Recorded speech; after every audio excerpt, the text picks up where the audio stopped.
রাজ্যের পালা বদলের পর থেকেই যে কোনো নির্বাচন এলেই শাসকের বিরুদ্ধে সন্ত্রাসের অভিযোগে সরব হয় বিরোধীরা। ব্যতিক্রম নেই এবারও।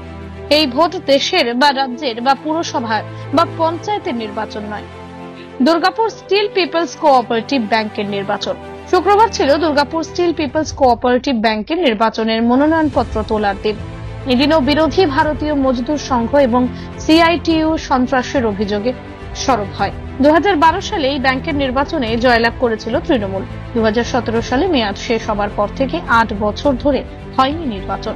রাজ্যের মন্ত্রী প্রদীপ মজুমদারের হস্তক্ষেপে 2025 সালে নির্বাচন করার সিদ্ধান্ত হয়। এই ব্যাংকে রয়েছে 12,000 গ্রাহক, রয়েছে 42টি আসন। এবারের এই নির্বাচনে তৃণমূল শ্রমিক সংগঠন অনুমোদিত হিন্দুস্তান স্টিল প্লান্ট মজদুর ইউনিয়ন অলিখিতভাবে জোট বাঁধে কংগ্রেস শ্রমিক সংগঠন অনুমোদিত হিন্দুস্তান স্টিল ওয়ার্কার্স ইউনিয়ন এবং HMS অর্থাৎ হিন্দুস্তান মজদুর সংঘের সাথে।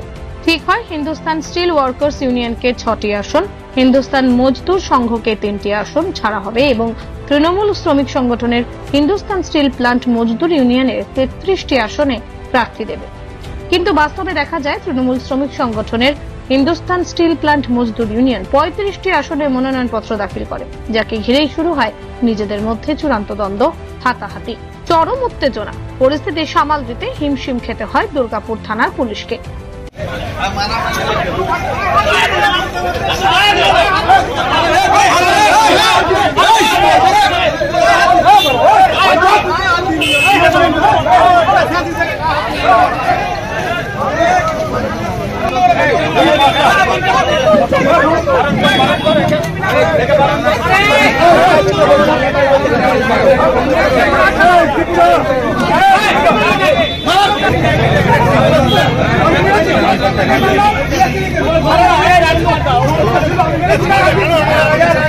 মনোনয়নপত্র দাখিলের প্রথম দিন থেকে ব্যাংকের ত্রিসীমানায় দেখা যায়নি ভারতীয় মজদুর সংঘ ও সিটুর কোনো প্রতিনিধিকে। তারা কার্যত দলীয় কার্যালয়ের ভেতর থেকে তৃণমূল শ্রমিক সংগঠনের বিরুদ্ধে সরব হয়।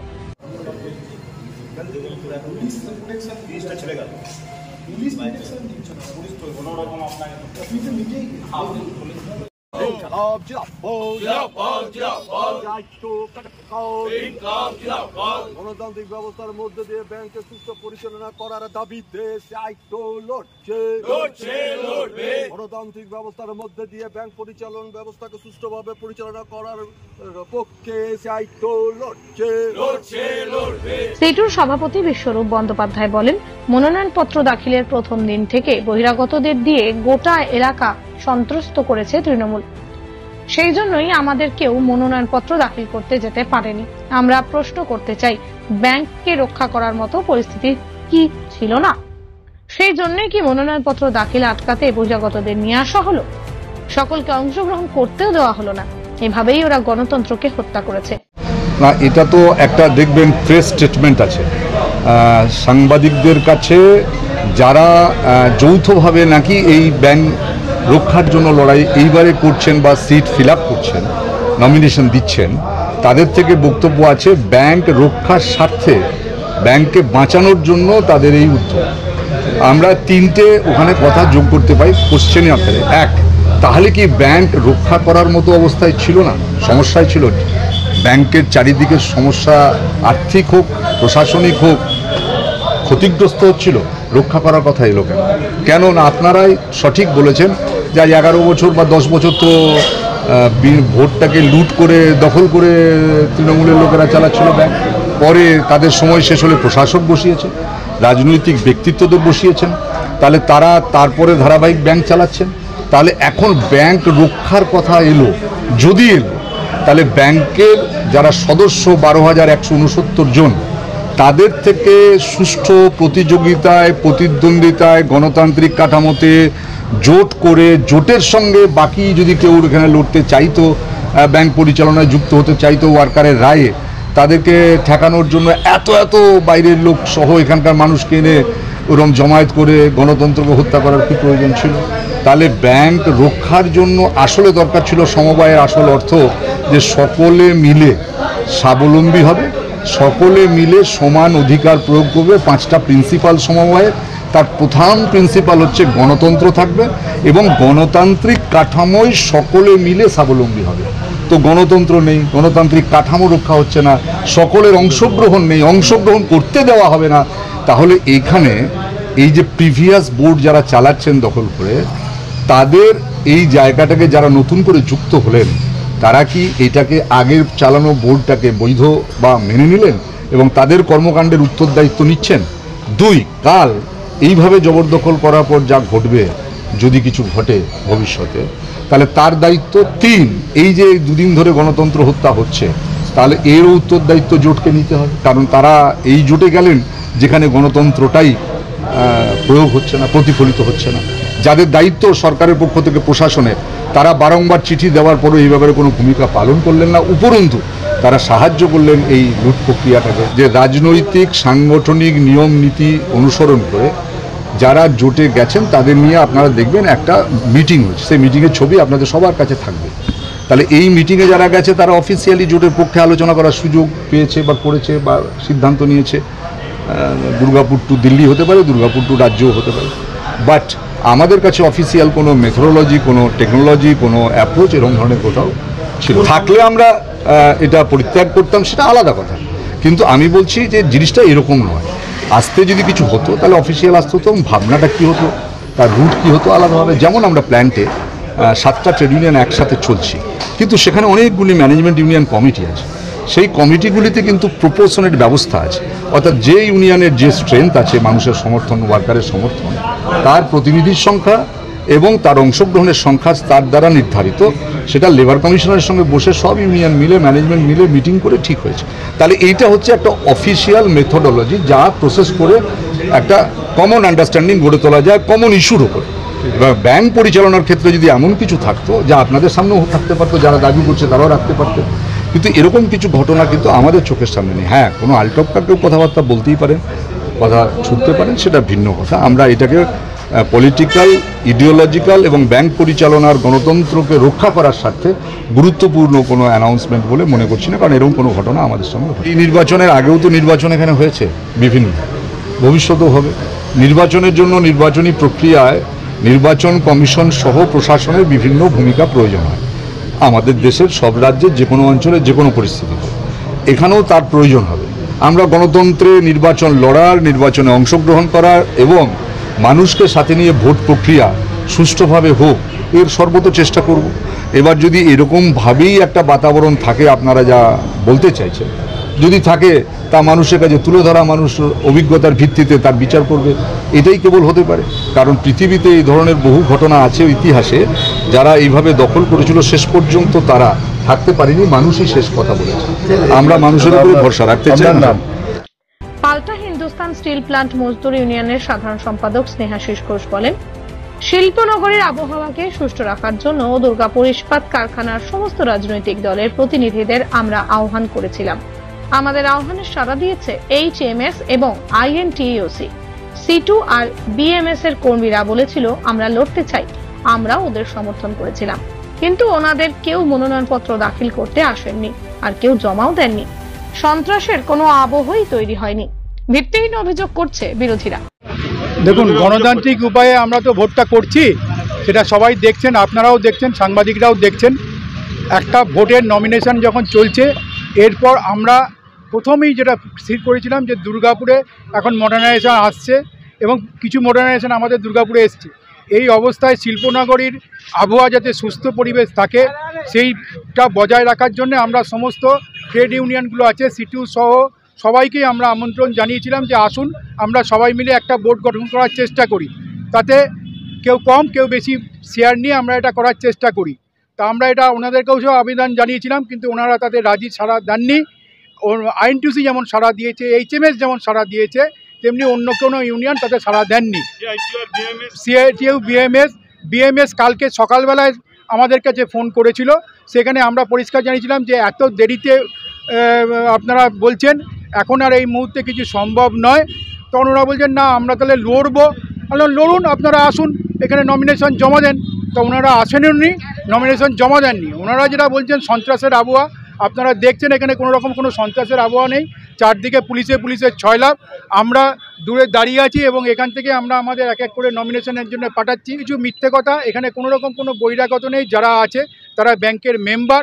হ্যাঁ, যাদেরকে আপনারা দেখছেন যে এখানে যারা আছে তারা সবাই ব্যাংকের মেম্বার। আমাদের প্রত্যেকের কাছে কার্ড আছে এবং প্রত্যেকের কাছে মেম্বারশিপ বই আছে। অনেকে পি মেম্বার আছেন যাদের কাছে কার্ড আছে, ওনারা হয় চেনেন না, মেম্বারশিপ কারা কারা আছেন তাদেরকে চেনেন না, তাই তারা বহিরাগতর কথা বলছে। দুর্গাপুরের স্বার্থে, দুর্গাপুরের শ্রমিকদের সঙ্গে এবং সর্বোপরি দুর্গাপুর স্টিল প্ল্যান্টের স্বার্থে আমরা জোট বেঁধেছি। আমি তো বললাম প্রত্যেকের সঙ্গেই আমরা যোগাযোগ করেছিলাম।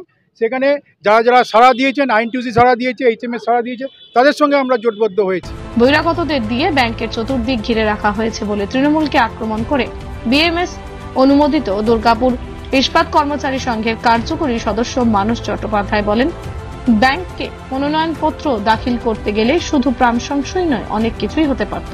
অযোগ্যদের হাতে ব্যাংক এলে কি পরিস্থিতি হতে পারে সবাই বুঝতে পারছে। পুলিশের কাছে আমরা অভিযোগ করতে গেলেও কোনো গুরুত্ব দেওয়া হয়নি। আমরা অরাজনৈতিক দল, আমাদের ভয় পাচ্ছে, সেই জন্যই আমাদের মনোনয়নপত্র দাখিল করতে দেওয়া হয়নি। আজকে এসেছিলাম জমা দিতে, কালকেও আমরা জমা দেওয়ার চেষ্টা করেছিলাম। আপনারা নিশ্চয়ই জানেন যে কোঅপারেটিভ ব্যাংকের বাইরে কি ভয়ানক পরিস্থিতি, একজনও মেম্বার নেই। আমরা দুর্গাপুর স্টিল প্ল্যান্টে, আমি কর্মচারী, আমার সাথে যারা দেখছেন আমরা সবাই দুর্গাপুর ইস্পাত কর্মচারী সংঘের মেম্বার। দুর্গাপুর স্টিল প্ল্যান্টেরও আমরা সবাই কর্মচারী। পুরো বাইরের লোক দিয়ে ওখানে ঘিরে রেখেছে। আজকে পুলিশের কাছে গেছিলাম, এই মাত্র আমরা অরবিন্দ থানায় গেছিলাম। সেখান থেকে আমাদেরকে বলেছে আপনারা ওইখানে গিয়ে যোগাযোগ করুন। আমরা বললাম আপনারা থানায়, আপনি এটা মেন থানা, আমরা এসে আপনার কাছে প্রোটেকশান চাইছি, আপনি আমাদেরকে ওখানে ফোন করে পাঠান যে কার কাছে যেতে হবে, যাতে আমরা নমিনেশনটা জমা দিতে পারি। আজকে এই পরিস্থিতি তৈরি করে দিচ্ছেন যে কিসের ভয় আপনাদের, যদি আপনাদের এত কিছু উন্নতি হয়ে থাকে। তৃণমূল, একদম তৃণমূলের বহিরাগতরা ওখানটা ঘিরে রেখেছে। হ্যাঁ, প্রাণ সংশয় কেন, সব কিছুই হতে পারে। বাইরের ছেলে এসছে কেন, কি করতে এসছে? তারা তো আমাদের সাহায্য করে, মানে তারা তো ব্যাংকের সঙ্গে তাদের কোনো সম্পর্ক নেই। তারা কেন এসছে, কিসের জন্য রোড জাম করা আছে? আপনার একটাই উদ্দেশ্য যে আমাদের নমিনেশন দিতে দেওয়া হবে না, কারণ ভোট হলে তৃণমূলের যে গ্রুপ আছে তাদের হার সুনিশ্চিত। আমরা অবিলম্বে এই যে কোঅপারেটিভ ইলেকশন সেটাকে বাতিল করে নতুন করে যাতে সবাই আমরা সুষ্ঠুভাবে সেখানে নমিনেশন জমা দিতে পারি এবং যাতে সুষ্ঠুভাবে সমস্ত যারা ইচ্ছুক তারা সেখানে যাতে ভোটদানে অংশগ্রহণ করতে পারে সেই ব্যবস্থা করছি। কারণ আমরা নন পলিটিক্যাল ইউনিয়ন, আমাদের সাথে কোনো রাজনৈতিক দলের সম্পর্ক নেই। নিশ্চয়ই আমাদেরকে ভয় পাচ্ছে, নাহলে নমিনেশন দিতে দেবে না কেন? এছাড়া আর কি কারণ থাকতে পারে? আমরা এখনও বলছি সুষ্ঠুভাবে যদি ইলেকশন হয় সমস্ত আসনের ওনাদের হার নিশ্চিত। কোঅপারেটিভ ব্যাংক এমপ্লয়ীদের জন্য তৈরি হয়েছিল, তো বাইরের লোক সেখানে কেন আসছে আমরা বারবার চাইছি জানার জন্য যে কাদের ওখান থেকে লোন দেওয়া হয়েছে এবং কতটা অনাদায়ী আছে। আমাদের কাছে কোনো কাগজপত্র দেওয়া হয় না।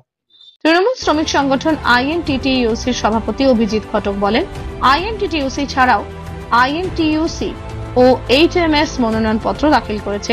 সিটুর এই মুহূর্তে কোনো জনসংযোগ নেই, সেই জন্য ওদের হয়ে কেউ দাঁড়াতে চাইছে না। ওরা কোনো প্রার্থী খুঁজে না পেয়ে মনোনয়নপত্র জমা দিতে পারেনি। বিএমএস এরও দুর্বলতা রয়েছে, সেই দুর্বলতাকে ঢাকার জন্য নানান কথা বলছে। দেখুন, সিটুর বর্তমানে কোনো সমর্থন নেই, তারা ক্যান্ডিডেট খুঁজে পাচ্ছে না। আজকে ইতিমধ্যেই আইএনটিটিইউসি ছাড়া আইএনটিইউসি এবং এইচএমএস তারা মনোনয়ন দিয়েছেন। সিটুর এই মুহূর্তে কোনো রকম কোনো সমর্থন নেই, জনসমর্থন নেই, তাদের হয়ে কেউ দাঁড়াতে চাইছেন না। তাই হয়তো তারা ক্যান্ডিডেট খুঁজে পাচ্ছেন না বলে আজকে তারা মনোনয়ন দিতে পারছেন না। তাদের যে দুর্বলতা, সেই দুর্বলতাকে ঢাকার জন্য এই ধরনের নানান অভিযোগ তারা করছে। কোনো রকম কোনো সন্ত্রাসের কিছু দেখেছেন কি? এখানে সবাই রয়েছেন, সব দলের লোক রয়েছেন। আইএনটিইউসি দিয়ে গেছে, এইচএমএস দিয়ে গেছে, যাদের সাথে লোক নেই তারা এই ধরনের নানান অভিযোগ করছে, যেগুলো তাদের যে দুর্বলতা সেই দুর্বলতাকে ঢেকে ফেলার জন্য। আমরা বলেছিলাম যে যেহেতু এটা ব্যাংকের ব্যাপার, জনসাধারণের এখানে আমানত থাকে, জমা থাকে, তাই এইখানে কোনো দলের ব্যাপার না দেখে সকলে মিলে যদি একসাথে কাজ করা যায় তাহলে হয়তো এই ব্যাংকে আগামী দিনে আরও বড় করা যাবে, আরও ভালো মানুষের যে আস্থা, সেই আস্থা আরও বাড়ানো যাবে। দুর্গাপুর থেকে Chanchal Chowdhury report, canvas time. সহজেই স্বাস্থ্য সাথী কার্ডের মাধ্যমে সুচিকিৎসার একমাত্র প্রতিষ্ঠান citizen hospital, Bidhannagar, Durgapur. Helpline number 9800897855। অ্যাপয়েন্টমেন্টের জন্য ফোন করুন 7477783932 কিংবা 9933475697 এই নম্বরে। প্রিয়জনের অসুস্থতায় দিশাহীন, চিকিৎসার সঠিক দিশা পেতে ফোন করুন 7477716138, 7477717139 এই নম্বরে। শহর দুর্গাপুরে চিকিৎসার নতুন দিশা Life Care Hospital. Life Care takes care of your health. প্রবীণদের জন্য রয়েছে বিশেষ ছাড়। স্বাস্থ্য সাথী সহ সমস্ত মেডিক্লেম ইন্স্যুরেন্সের চট জলদি সমাধান। অভিজ্ঞ চিকিৎসক মন্ডলীর দ্বারা সঠিক রোগের নির্ধারণ ও চিকিৎসা। সিটি সেন্টারে ডক্টরস কলোনির পাশেই বর্তমানে শহরের চিকিৎসার অন্যতম epicentre life Care hospital, passion for care and cure.